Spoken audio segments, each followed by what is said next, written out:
Hello everyone, welcome to Corey Co. Today I'm going to walk you through how to make your very own DIY Brine Shrimp Hatchery. This Brine Shrimp Hatchery design works pretty well and I've used it to hatch some brine shrimp myself. For this project you are going to need two identical clear plastic bottles. It doesn't really matter what size they are. You can use 2 liter, I used 1 liter, and you could even use water bottles. It only really matters that they are the same size. You're also going to need one of the bottle caps from one of the bottles because we use that in this design. You are also going to need some 1/4 inch air line hose or aquarium tubing, a one-way air valve, an air line valve, and utility knife or box cutter, a hand drill, a 15/64 inch drill bit, and a 5/16 inch drill bit, an air pump, a lamp, ideally one of those desk lamps with the bendable necks, a cup, and a cutting board, which is optional. It just gives you a flat surface to cut on. Now for the construction of the hatchery. The first thing you are going to want to do is take the utility knife and cut the bottom off one of the bottles. This is where the brine shrimp are going to be held in the brine water. Next, grab the other bottle and cut off the top 1/4 of it, or cut it to where the bottle is at its full diameter nearest the top. That way you're just cutting off the head, neck, and curving part of the bottle. This is going to be the base of the hatchery. Now use the 15/64 of an inch drill bit to drill a hole in the center of one of the bottle's caps. Next, use the 5/16 inch drill bit to drill a hole about 1/2 inch above the bottom of the second bottle. The third step in building the brine shrimp hatchery is rigging the airline. First, use the utility knife to cut a 6-inch length of airline and a 1-inch length of airline. Second, take the 6-inch piece of airline and thread its tip through the hole in the bottle cap. Do not insert the airline more than 1/2 centimeter of the way into the bottle cap, or you may have trouble draining the brine shrimp later on. Third, screw the bottle cap onto the bottomless bottle. Fourth, take the bottomless bottle and push it neck first halfway into the other bottle. Fifth, fish the airline out of the 5/16 inch hole in the side of the base bottle, but do not pull the airline out of the bottle cap. Sixth, push the bottomless bottle into the other bottle the rest of the way, leaving about 1 inch between the bottle cap and bottom of the 2 bottles. This gives your airline a bit of room so you don't pinch it. Seventh, pull extra airline out from between the 2 bottles. 8, take the airline valve and insert it into the airline sticking out from the hole in the base bottle. 9th, attach the 1-inch piece of airline to the airline valve. Finally, insert the one-way valve into the airline. Make sure it faces the direction so that air can flow through it, but water from the hatchery cannot flow out through it. Now that you have your brine shrimp hatchery complete, it is time to start some brine shrimp hatching. The first thing you're going to want to do is make sure the airline valve is closed and fill the hatchery up with water that is 82 degrees Fahrenheit.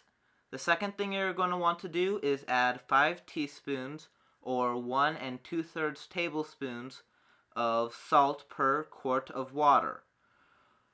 I hear rock salt works great and is pretty cheap, but I don't have any, so I just use kosher salt. The third thing you're going to want to do is make sure your pH is above 8. If it is below 8, you can add baking soda or Epsom salt to raise your pH, but make sure it's below 8.5. I tried just using Epsom salt, but it didn't work for hatching the shrimp. I suspect I raised the pH too high for them to hatch. So, just because Epsom salt is called salt doesn't mean you can use it as a salt to make your brine solution. Fourth, add half a teaspoon of brine shrimp eggs per quart of water. You can add more, you can add less, but if you add more than this amount, your hatch rates may suffer. Fifth, move your hatchery to a safe location where it won't be bumped or spilled. I recommend near a sink because while I was trying to hatch brine shrimp and figuring out the ropes, I spilled it and pulled the airline out of the hatchery and did each of those once, and each time it caused brine shrimp to spill everywhere. But because it was near a sink, most of the brine shrimp went into the sink, and it didn't cause much of a mess. So I really recommend keeping it near a sink. 6. Cut a length of airline and attach one end to the one-way valve and connect the other end to your air pump. 7th, plug your air pump into an outlet. This gets all the air going, and when you do this, make sure you open your air valve to let the air go through. 8. Position a lamp next to the Brine Shrimp Hatchery, plug it in, and turn it on. Now all you have to do is wait around 24 hours and your brine shrimp should hatch. Note, it is important for your brine shrimp to have light in order for them to hatch, and a lamp will help give them plenty of light, and it'll help keep the water warmer, which helps them hatch. They didn't hatch for me when I didn't have the lamp, so they need it for the heat. After you've waited around 24 hours, it's time to check if your brine shrimp have hatched yet.